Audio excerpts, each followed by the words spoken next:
Salut à tous et bienvenue sur ma chaîne. Aujourd'hui on va voir 4 aliments que vous devez absolument avoir dans vos placards si vous êtes sur le point d'entreprendre une prise de masse en étant végétarien ou végétalien. Plus largement si vous exercez un sport de force couplé avec une alimentation végétale. En fin de vidéo il y aura un dernier aliment bonus qui sera peut-être sujet à controverse, vous allez voir.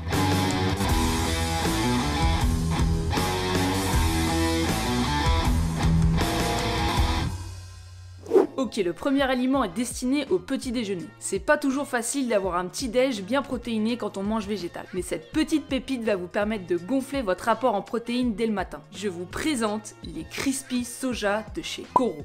Ce sont des petites billes croustillantes de soja soufflé que vous pouvez manger comme des céréales, donc soit avec du lait ou du yaourt. Il n'y a ni plus ni moins que 60 g de protéines pour 100 g de produit. Donc rien qu'avec disons 30 g de crispy au petit-déj, vous avez déjà 18 g de protéines rien qu'avec ces petites billes. Incroyable, n'est-ce pas?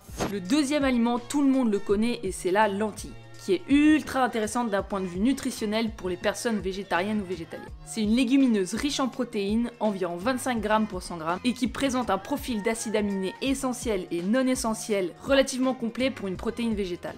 Elle contient plein de vitamines et de minéraux indispensables pour les sportifs, comme le calcium qui joue un rôle dans la contraction musculaire et la transmission de l'influx nerveux, mais aussi le zinc, le magnésium et les vitamines B qui améliorent le système immunitaire et le système nerveux. Il y a d'ailleurs un complément alimentaire très utilisé dans le monde des sports de force qui s'appelle le ZMA ou le ZMB et qui regroupe justement le zinc, le magnésium et la vitamine B6. C'est un complexe qui est pris en général avant de dormir pour améliorer la qualité du sommeil et donc la récupération. Pour celles et ceux qui n'aiment pas les lentilles vertes, je vous conseille comme alternative les lentilles corail en dalle curry coco, accompagnées de riz. Et pour ceux qui aiment pas ça, je sais plus quoi faire. Le troisième aliment, c'est la levure diététique. Pour ceux qui connaissent pas, ça ressemble à des petits flocons qui ont un goût qui peut s'apparenter un petit peu au parmesan. Cet aliment est très intéressant dans le cadre d'une prise de masse parce qu'il est assez calorique, 334 calories pour 100 g, et il contient beaucoup de protéines, environ 40 g pour 100 g. Donc on peut le saupoudrer sur presque n'importe quel plat, ce qui va permettre d'en augmenter la teneur en calories et en protéines assez facilement. La levure alimentaire contient également un bon nombre de vitamines et de minéraux, dont la fameuse vitamine B12, intéressante pour les végétaliens, car on la retrouve presque exclusivement dans des aliments d'origine animale.